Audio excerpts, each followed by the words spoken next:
Hey, welcome back to the channel. So exciting day today. The wheels, or the tires, actually showed up. I had to order. They weren't supposed to be here till the end of the week, have come in early. So I got them actually from the dealership. Was the only place I was able to get them quickly. The wheels, or the tires I mean. So what I'm going to do now is I'm going to prep the wheels for, it's a beautiful morning here by the way in St. George. Check that out, pretty cool. So I'm going to prep the wheels and get all the hardware installed on these ICON Rebound Pro Interlocks. So the NICs and all the lubrication for the O-rings and whatnot. Get those installed into the wheel, and then I'm going to drop the wheels off and have everything mounted and balanced and put on the Jeep. So I'm going to get that done right now and then head out to the dealership. And it's actually kind of convenient because I have the truck at the dealership being an oil change, so I can just take the Jeep down, get the wheels put on, and be back. So pretty cool. Okay, so here is basically the prep for the first bolt. So you take anti-seize and you're going to put anti-seize on the threads, on the first few threads right here, and then you're going to take some oil and just lubricate up that O-ring right there. So you're basically just putting oil on the O-ring and you're putting anti-seize on the threads right here, and then you're going to thread them into the wheel.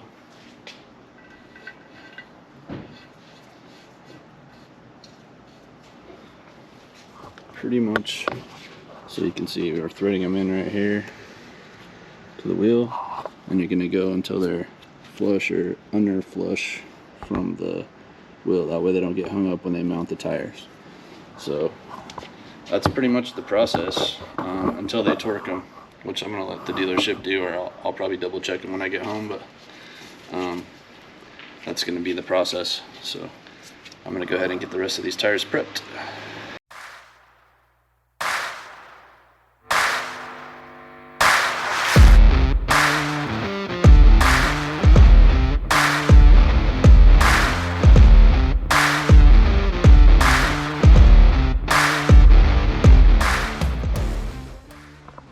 Alright, one down. Hardware is all installed. You guys can see that.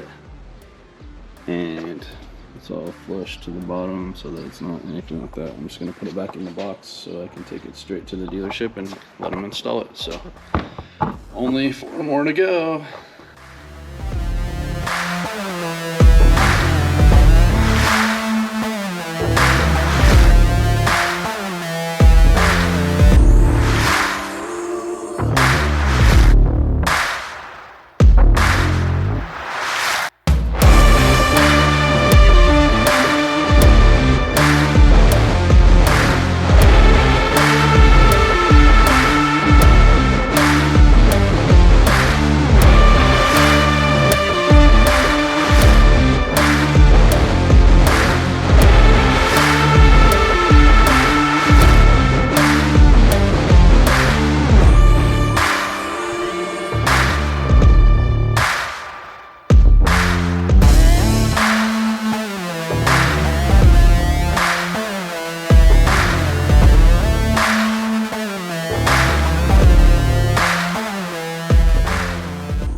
Alright, that's definitely tedious, but if you take your time, it's not too bad. 16 bolts per wheel, 5 wheels, so quite a bit. But we're gonna load them up, take it down to the dealership, get them installed, and we'll show you the final product. I'm super stoked.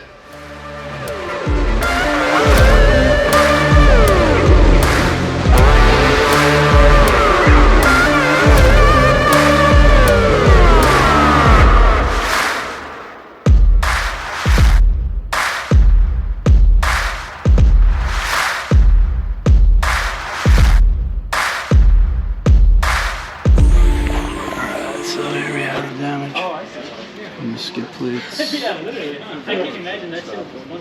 from the trails so far. And what we found too is we have a little bit of a flutter on the suspension side loads. If you can see right there, that trailing arm gets into this a little bit right there, so I might have to grind this corner off or something a little bit, just modify it a little bit to help, but this gets pretty clean. So yeah, that's what they look like. All right guys, so welcome back. We are finally done with the tires. This was kind of a nightmare as far as like we had to wait for tires, and then when I got the tires here, I took them to the shop to get them mounted and balanced, and realized that I didn't order lug nuts, and so I had to wait a few days for lug nuts. So by the time I got everything together and all said and done, I think it was about a week and a half of waiting. So but note to you guys, if you're buying tires for everything, order the tires, the wheels, and the lug nuts all at the same time. That way you don't have to wait like I had to. But here is the tire. So here's the tires and where they are on the Jeep.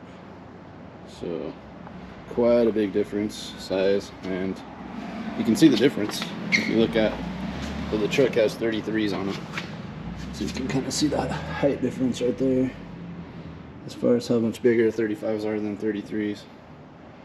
It's a little more prevalent. And the other thing that you're gonna have to be concerned about is, so the anti-seize on the locking, on the locks, comes out of the, I mean, it won't all stay in there, so you're gonna have to be like prepared to wash the wheels a few times and wipe them down. So I've wiped them down a couple times with microfiber, but you can kind of see some residual.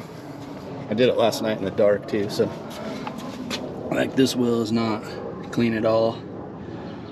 Even though I went to the car wash already, power washed it all off. So that anti-seize is just, it's hard on things. So suggest to just be prepared for that. I mean, I might have put a little bit too much anti-seize on there, but I think if you don't want to put not enough, you know. So I think by putting a little extra on there, I don't think that was bad. I think it's just going to take me a few times to clean the wheels to get them looking good. So, but I'm pretty excited because now we can go down to 8 psi or so and test these things out. So, and also to get out on the trail on the stuff that we couldn't accomplish yesterday. So basically super happy with the look, with the results. I still have to put on the tire carrier. Right now the tire is basically sitting on the rear bumper. So I do have a tire, I do have the relocation bracket. It's the rough country relocation bracket, so it's just gonna raise it up like for the purpose of comparison. Here is a Ridge Grappler in a 33. It's a 20-inch wheel versus a 35, so you can see quite the difference height-wise. So you're looking at pretty substantial from a 33 to a 35. Tire review and results coming soon. On the next video, in the next few videos, I'll be taking it back out on the trail, covering some of the obstacles that I couldn't get over before, seeing if it makes a difference. How much can a difference can the 35s make over the 33s is kind of what I want to get to in the video. So again, thanks for watching. Don't forget to like, subscribe, and share, and we'll see you out there on the trail.